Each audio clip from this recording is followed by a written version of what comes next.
Yes sir. देखो अभी regression lines के पहले एक होता है correlation coefficient. Okay, correlation coefficient correlation coefficient note किया जाता है या डिनोट किया जाता है कैसे? फर्स्ट डिनोट कैसे किया जाता है? R of x y. Okay, इसका फॉर्मूला रहता है, formula r x y is equal to COV of x y upon sigma x into sigma y होता है। This is the one of the important formula. R of x y is equal to COV of x y upon sigma x into sigma y. तो COV of x y जो होता है ना, उसका formula होता है 1/n, या इसको क्या बोला जाता है उसके पहले वो कर लेते हैं हम लोग। इसको बोला जाता है कोवेरियंस ऑफ एक्स वाई रहता है। तो इसका फॉर्मूला रहता है 1/n summation of X I I Y I minus X bar and Y bar. Second sigma X होता है। Okay, this is nothing but standard deviation. अभी स्टैंडर्ड डेविएशन ऑफ एक्स रहता है और उसका फॉर्मूला रहता है under root of 1/n summation of X I का स्क्वायर माइनस एक्स बार का स्क्वायर होता है। एक्स आई का स्क्वायर माइनस एक्स बार का स्क्वायर होता है।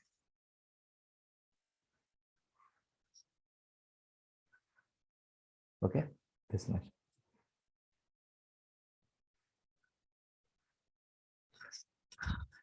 अगला होता है थर्ड सिग्मा वाई। अभी आपको अंडरस्टैंडिंग हो गया होगा, this is nothing but a standard deviation होता है। स्टैंडर्ड डेविएशन ऑफ वाई होता है, उसका फॉर्मूला होता है under root of 1/n summation of y i square minus Y bar square. ठीक है, so this is a correlation coefficient r of x y होता है और उसका फॉर्मूला ये होता है। ठीक है, और इससे अभी हमारा रिग्रेशन लाइन आता है, इससे हमारा रिग्रेशन लाइन होता है। ठीक है, आगे बढ़ो या आप लोग लिख रहे हो?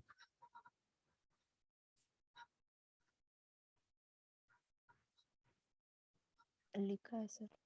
लिखा है आपने? हाँ सर। ओके, सो अभी रिग्रेशन लाइन होता है। ठीक है, सो रिग्रेशन लाइन क्या होती है? दो टाइप्स की लाइन रहती है। ठीक है, एक होती है regression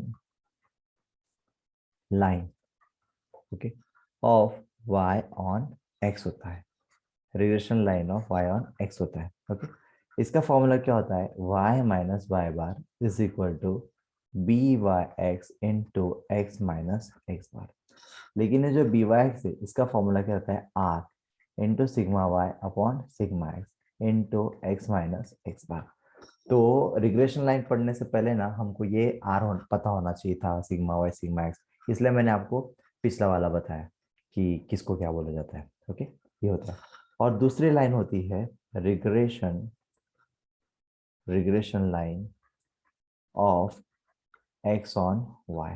regression line of X on Y होता है X minus X bar is equal to BXY into Y minus Y bar होता है।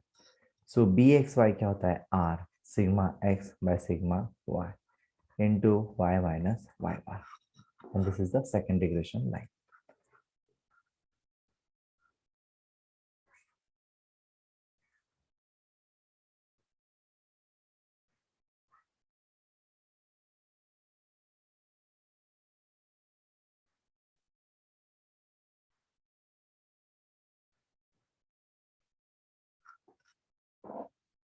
लिखा है?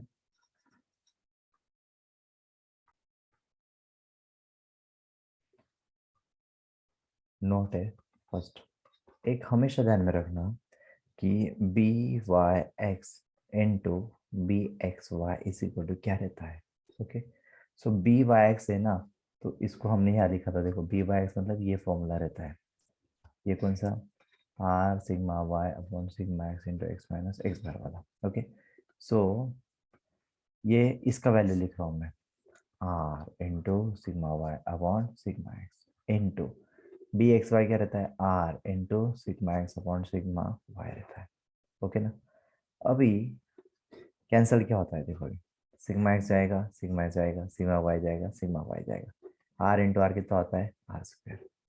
सो b y x into b x y is equal to होता है आर स्क्वायर। ठीक है ये। और एक ध्यान में रखना कि आर का वैल्यू जो होता है ना, हमेशा किसके अंदर लाई करता है, तो आर का वैल्यू हमेशा -1 less than equal to r less than equal to 1 के अंदर ही लाई करता है, इसके बाहर जाता नहीं। तो ये होता है रिग्रेशन लाइंस के बारे में। अगर कभी कभी अगर ऐसा आ गया हमको कि एंगल अगर निकालने के लिए बोला, angle between two regression line, two regression lines, तो फॉर्मूला क्या रहेगा, tan theta is equal to 1 minus r square upon mod r into sigma x sigma y divided by sigma x square plus sigma y square. This is the formula. Okay अभी मुझे बताएंगे sigma x क्या रहता है, कोई बताएगा, just बताया था मैंने।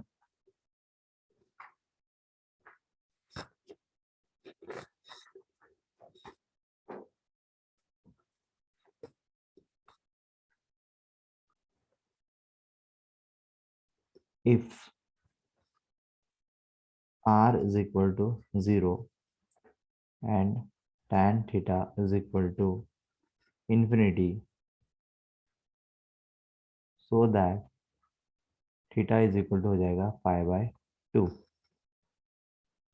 the two lines of regression, the two lines of regression are perpendicular होते हैं टू ईच अदर, दोनों एक दूसरे को परपेंडिकुलर हो जाएंगे। If r is equal to +-1 अगर हमारा आंसर आता है, जो कि मैंने आपको बोला ना कि r का वैल्यू ऐसा कुछ हो जाए तो क्या, तो r का वैल्यू अगर 0 आ गया तो क्या, r का वैल्यू अगर +-1 अगर आता है तो, और tan theta is equal to 0 होता है, so that theta is equal to 0 और पाई। The lines of regression coincide and there is perfect correction, perfect correlation between two variables x and y. That's it. Okay.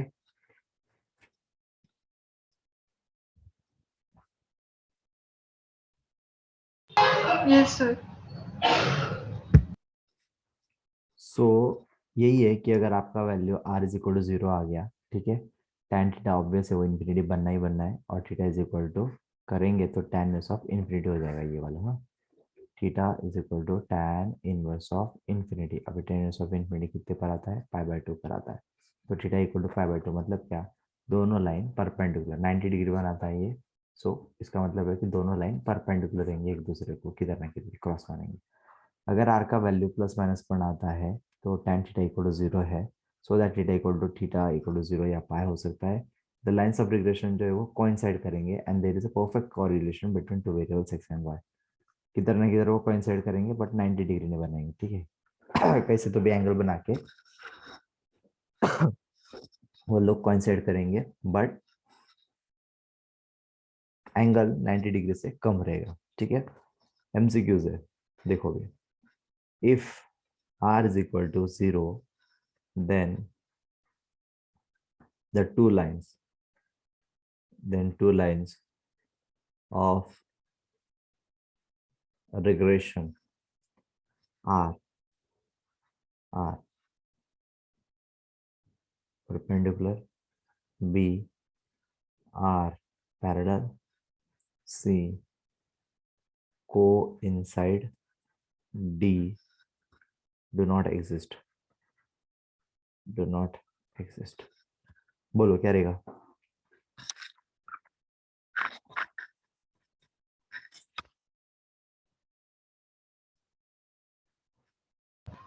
Perpendicular. Perpendicular. Good. Okay. Second, if the two regression coefficient are 0.8 and 0.2, then the value of the correlation coefficient is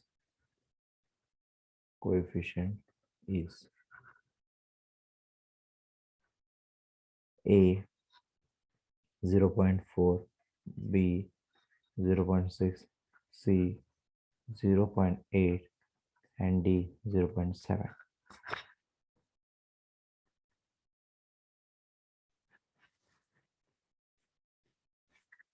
क्या आएगा?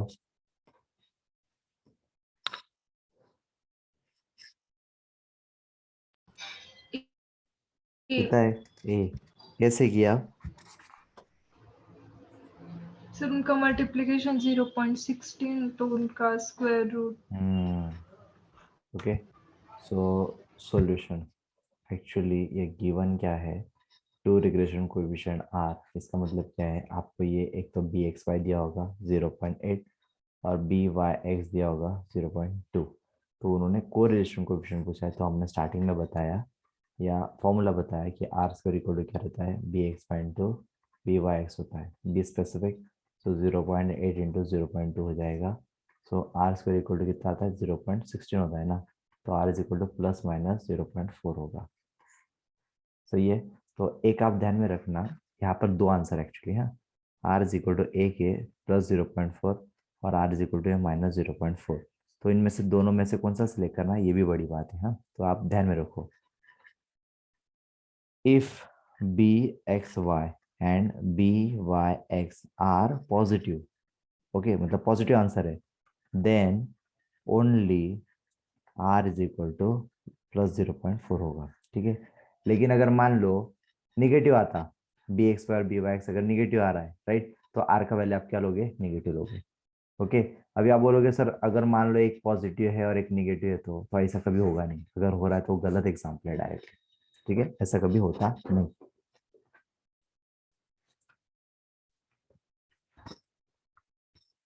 Clear है? लिख लिया होगा आपने, ये बाकी है.